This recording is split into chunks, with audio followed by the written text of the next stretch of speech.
So the first part of the question is there an indicator of what the experience of Naam will be like? We've lived with the I, the ego, for such a long time that how do we know that we've had an experience of Naam, and how do we know that we're not being deceived by the ego itself? And the simple answer to that is that the experience of Naam is where there is no I. So we hear Kabir ji saying, "Tu tu karta, tu hua, mujh mein raha na hu." Kabir ji says, by reciting Naam, tu hi, tu hi, tu hi, tu hua, I became you and nothing was left of me. That is a very clear indicator of what the experience is. The experience is, I disappeared. I have disappeared. I am not here. There is no I left. Mujh mein raha na hu, that there is nothing left of me.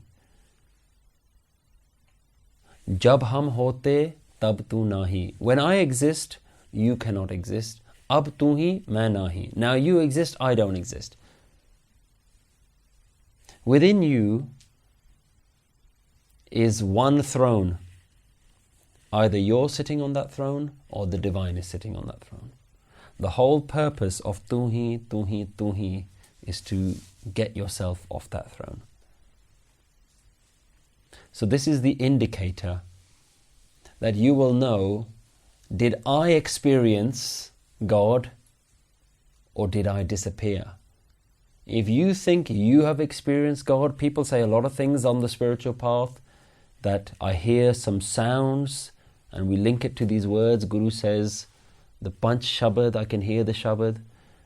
So some people think in their meditation, I can hear the sound, I'm getting somewhere in my spiritual path. Some people say that I can see a light, because people have talked about Jyot. But because you keep getting fed these ideas of what is on the path, the brain is very good at creating imagination. The brain is very good at saying, yes, I can see a light. I'll give a very simple example. If I tell you right here, right now, don't think of a black cat, what do you think about? Black cat. A black cat. It's because I've said the word black cat, your brain will say black cat. And in the same way, if I keep saying to you in your meditation, you will hear a sound.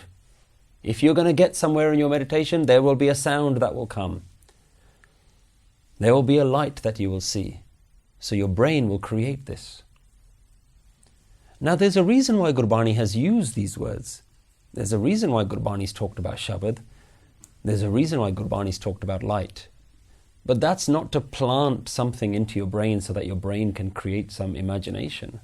That is for the Guru to try to use the limitation of language to describe something that cannot be described. This is Guru doing a katha katha. This is Guru doing a speech on something that cannot be spoken of. So when the Guru says that there is a sound, the Guru makes it very clear. It's a sound that you cannot hear. It's an anhad shabad. If you hear a sound, you're not hearing the sound. So what Guru is talking about is a presence. You can feel the presence of the divine. And the easiest way that I can give you a taste of it is if you close your eyes, there's a presence. You can feel the presence of yourself. If you stop thinking, you can see somebody is here. Something is here. There's a presence. That presence you have mislabeled as me. Now, if I try and tell you there's a presence there, you might know it, you might not. Then I can say there's a light. You might see it, you might not. Then I can say there's a sound. You might hear it, you might not. None of these are accurate. Gurbani says time and time again, every description that I'm saying about you, it doesn't come close to what you are. Nothing I can say is enough about you. So this is a sound that cannot be heard. This is a light that cannot be seen.